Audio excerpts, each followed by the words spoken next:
Hi, everyone, and welcome to a new series in our discussion of theology, the doctrine of sin. In this and the next few videos, we're going to take a good look at the doctrine of sin and all of its various components. We'll look at the biblical foundation, what is it, how it's been viewed in history, and what we should do about it as we prepare to move toward a meaningful doctrine of Christ and salvation. So, without further ado, let's get started. What I'd like to do is just take this video clip and look at how sin enters the world in Genesis chapter 3. So, if you have your Bible or your computer Bible or whatever you use, turn to Genesis chapter 3, and I'm just going to walk us through it kind of quickly. Not so much reading it word for word, but just looking at the content of Genesis chapter 3, because that is where sin enters the world, and it's as good a place as any to begin understanding what sin is. Now, to set all this up, God had created the man, Adam, out of the dust of the ground. He had created Eve out of one of his ribs. And so, therefore, they were man and woman in the garden together, naked and not ashamed. Now, God had planted two special trees in the midst of the garden. One was the tree of life, and if Adam and Eve had eaten of the tree of life, they would have lived forever. The other was the tree of the knowledge of good and evil, and God told them not to eat of this tree, because if they ate of this tree, they would surely die. And that was the promise and the condition that God gave to Adam, to not eat of that tree. And as we enter Genesis chapter 3, we learn that the serpent had approached Eve, and we learn later that Adam was right beside her, and said, "Has God said you should not eat of every tree of the garden?" And Eve responded correctly. She said, "We can eat of any tree we want." I am paraphrasing, but you can read along with me and get the exact gist of what I'm saying. We can eat of any tree we want except the tree that is in the midst of the garden. We can't even touch it, or we'll die. And the serpent said, "You shall not surely die, because in the day you eat of it, you will be as God, knowing good and evil." And then when Eve looked at the tree and saw that it was good to look at, the fruit looked good, it sure looked like it would taste good, and it was desirable in that it would make her wise, she took of the fruit and ate of it, and gave some to her husband with her, and he ate as well. So the serpent tricked Eve. He deceived her, and she decided to yield to the temptation and ate of the fruit, and so did the man. Now, usually in the Sunday school version of this, we sometimes eliminate the realization that Adam was right there with her. He was not off somewhere watching a football game or doing some manly activity. He was right there with her, and she gave it to him, and he ate it too. Now, the Bible seems to indicate to us that Eve was deceived, that she was tricked by the words of the serpent. But it also seems to indicate to us that Adam was not tricked. He ate. He sinned. He knew what he was doing and chose to do it. Immediately after they had eaten of this fruit, it says their eyes were opened, and they knew good and evil, and they knew they were naked.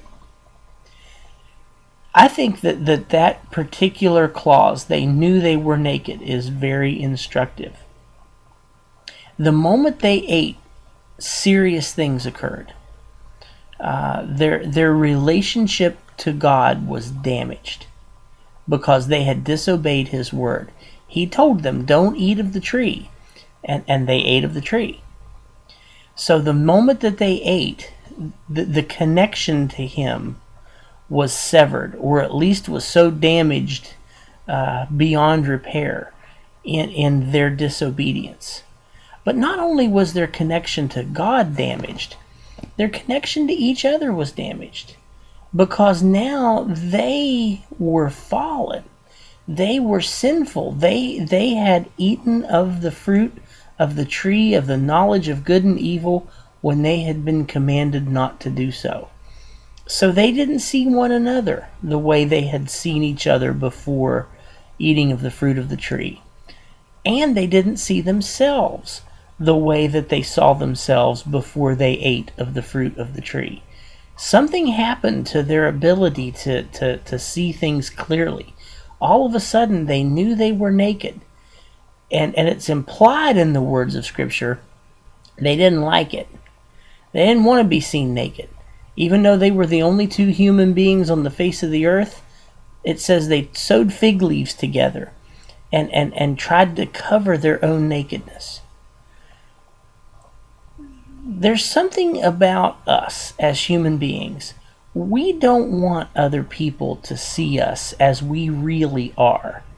We will make a mask. And by that mask, I don't mean something physical that goes over our face, like we would wear on Halloween or in a play. We build a persona, which interestingly, that's the Latin word for mask. We build a persona that projects something completely different from who we really are, so that we have people that we want people to see this persona and learn to love this persona when it's not really us. We don't want people to see us for who we really are, because we are scared to death that we will be rejected. We are not built as human beings. We are not hardwired for rejection. We are hardwired for acceptance. That's the way God made us. But sin has caused rejection. Sin has caused our rejection of God, it's caused our rejection of self, and it's caused our rejection of others. And the moment that Adam and Eve ate of that fruit, they knew they were naked, they knew they didn't like it, and they knew they had to cover themselves. Because it wasn't so much that they couldn't see the other person who was naked. They could not stand to be exposed in front of the other person.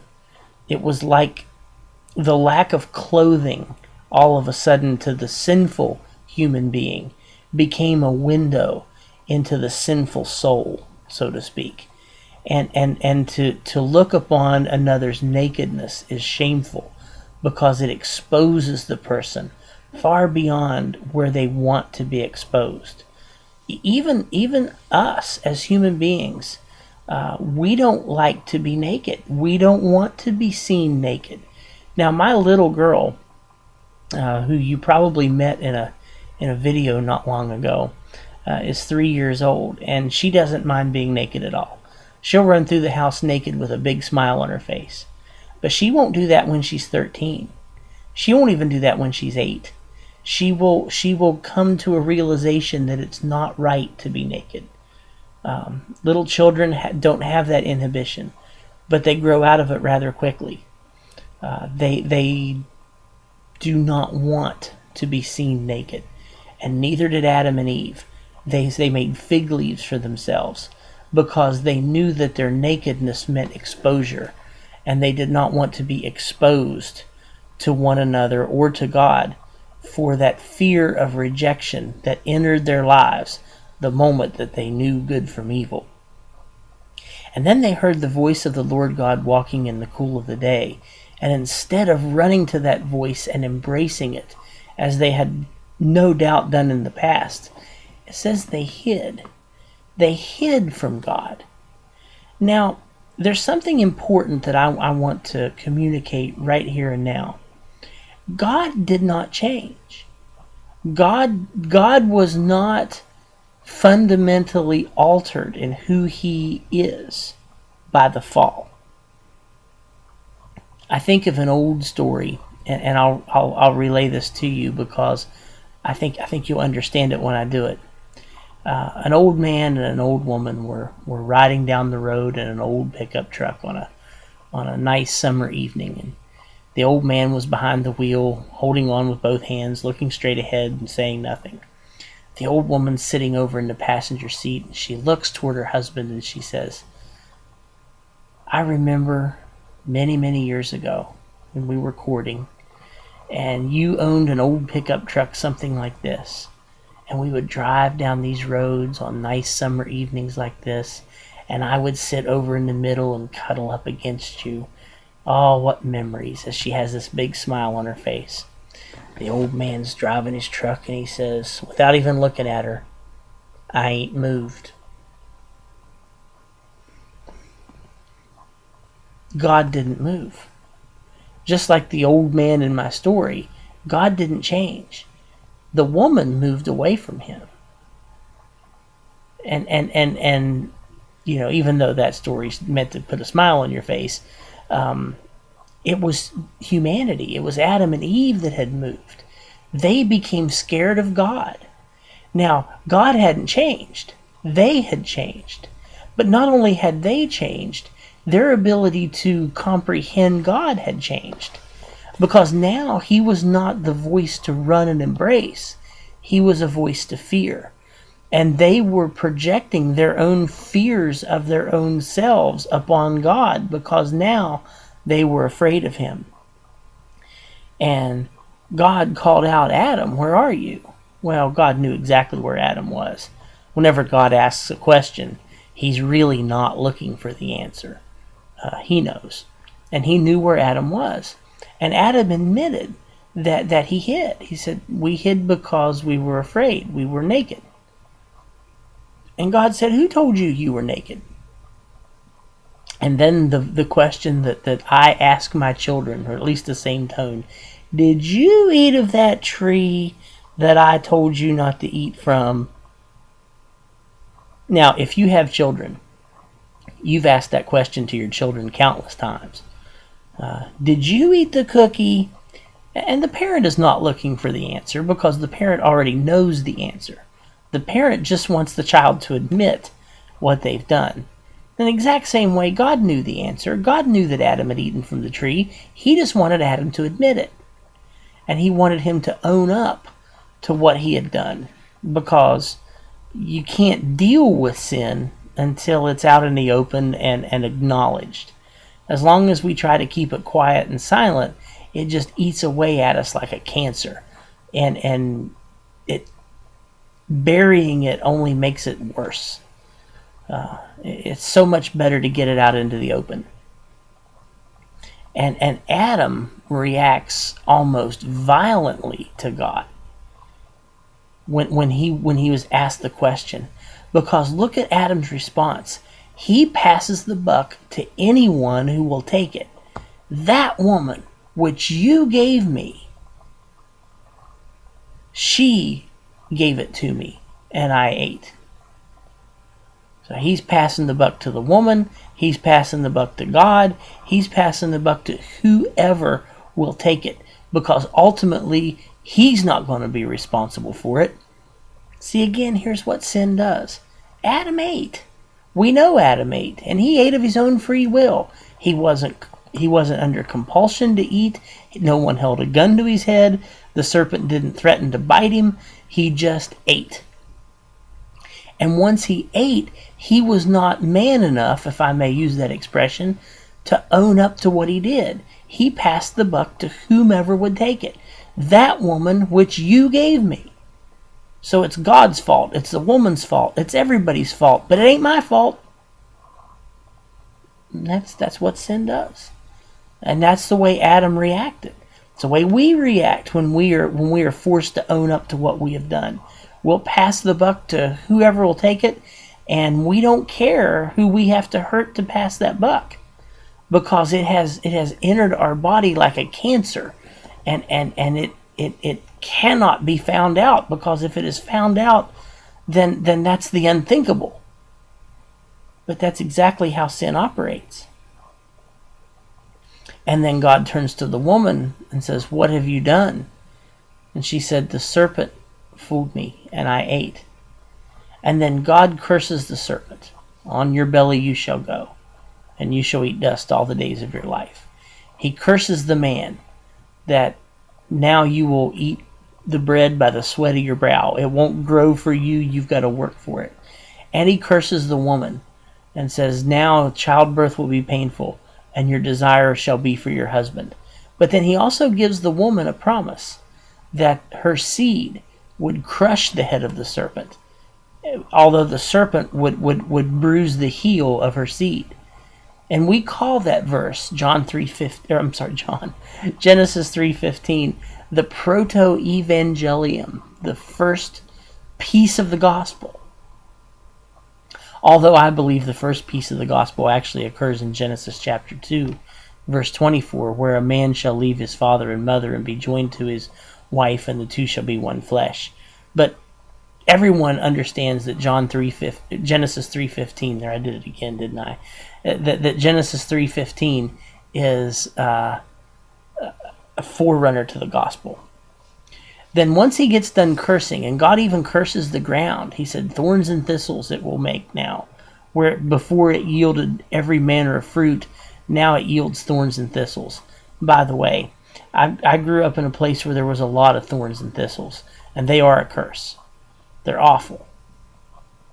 So, and I don't think it's any mistake that Jesus wore a crown of thorns on his head, holding even the curse of the earth on his brow as he gave up his life on the cross. Then it says God took coats of skins and covered them.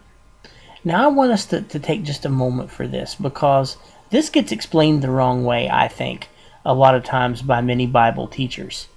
A lot of folks will say that's the first sacrifice, the first animal sacrifice that God used to cover the sins of the people. And in a way that's true. But I don't think that we always understand the purpose of sacrifice. You see, it's not God who needs the sacrifice. God talked to Adam and Eve in the garden without a sacrifice. He didn't need the covering of blood over Adam and Eve, so to speak, in order to accept them or to talk to them. The ones who needed the covering were Adam and Eve. The sacrifice isn't for God's sake. The sacrifice was for their sake. They needed to be covered. The leaves that they sewed together would not last very long. And they would always run the risk of losing their cover and being exposed and being paralyzed by being exposed, because that now the whole world would see their nakedness. And in some way that nakedness feels like you're looking in on the uncovered heart, that all of the evil and wickedness that lie in the human heart is just exposed for the world to see. And all of a sudden we're no longer the persona of someone good. We're seen as the dirty, low-down wretch, or that's the way we perceive it. And that's just the unthinkable. That cannot happen. Every heaven and earth must be moved to keep that from occurring, because that's the working of sin in the human heart. And therefore, when God sacrificed the animal and made coats of skins, he did it for the benefit of his human creation and not for his own benefit. He doesn't need to have blood in between of a human being and him. We need the sacrifice. It's us who needs the reassurance of God's acceptance, because we're not thinking straight. We're not seeing God clearly for who he is. Our minds are darkened when sin occurs. And in our own world now, where sin is so prevalent, we project our impure, impious thoughts onto the God who loves us. We do it without thinking, and we do it without trying. And that coat of skin was a reminder to Adam and Eve that God still cared for them, and he still wanted them to be able to live and interact with one another without having to look upon the other's nakedness, so that they would be comfortable in each other's presence, and that they could go on being human beings even though they had sinned. So the coats of skin were for Adam and Eve, not so much for God. And then he expelled them from the garden, placed an angel with a sword that turned every way to guard the tree of life. Now, to wrap up this video clip, I want to discuss death for a moment. It said, God said, when you eat of the tree, you shall surely die. Well, they ate of the tree, but they did not physically die. The Bible records further on in Genesis that Adam lived to be the age of 930 years. And most of those 930 years, I would assume, well, of course I would assume, is if the Bible's correct, that he lived them after he sinned. So a lot of time elapsed between Adam's sin and Adam's physical death. So we tend to say that he died, quote unquote, spiritually. That his death was a spiritual death at the moment that he ate of the fruit of the tree of knowledge of good and evil. And I guess that's okay, but I would just prefer to stick with the way the Bible speaks of it and say that he died right then and there. It just took 900 and some odd years for his body to catch up to what had happened at that moment. Because death cannot be defined positively. We can't give a positive definition for death. We can only give a negative definition. Death is the absence of something. It is the loss of something. It is the negation of something positive. And what that positive thing is life. Death is the absence of life. It is the stoppage of life. It is the negation of life. So we define death by life. And building upon what we already know of Scripture and the Christian faith, God is life. Jesus says, in him was life. John says about Jesus, in him was life, and that life was the light of men. So God is life, and the moment that they sinned, they were cut off from the source of life. Just as an electric appliance runs when it's plugged in, but if you pull the plug, it stops. In my room here where I'm making these videos, there's a floor fan. We like to sleep with a fan at night. The noise is just soothing to us. But if the fan is running and I unplug it, the blades will continue to turn for a short while because they were already turning when it was plugged in, but they stop pretty quickly. And just as Adam was fully alive, fully plugged into God, the moment he ate of the fruit of that tree, he died. The plug was pulled, so to speak, even though the blades continued to turn in Adam's life for another 900 years. You stop and think about it, that's how well he was built. The blades continued to turn for 900 years for him, but he was dead. He was cut off from the source of life. That which supplied life to him, that vital relationship with God, was cut off. And he died. He didn't physically die for many, many centuries later, but he was still every bit as dead. So I think one of the things that will help us as we go forward in our discussion of sin is how to define death. And I think the best way to define it is the absence or the cutting off of life. When we define it that way, and we define that what true life really is our relationship with God, is our union with God on whatever level that union is. If we define it that way, I think we can get a lot more bang for our buck, so to speak, out of death. So that when Adam and Eve did eat of the fruit of the tree, they did surely die at that moment. It just took a while for the rest of them to catch up. Well, I hope you've enjoyed our walk through Genesis 3 and to help understand a little bit about what sin is and about how it works in our lives as a case study. Genesis chapter 3 serves as an excellent one. It tells us almost everything we need to know right there. And in our next video clip, we'll talk more about what sin is from the Bible and how to deal with it and what it all means. So I hope you're having a good week, and we'll talk to you soon. Bye now.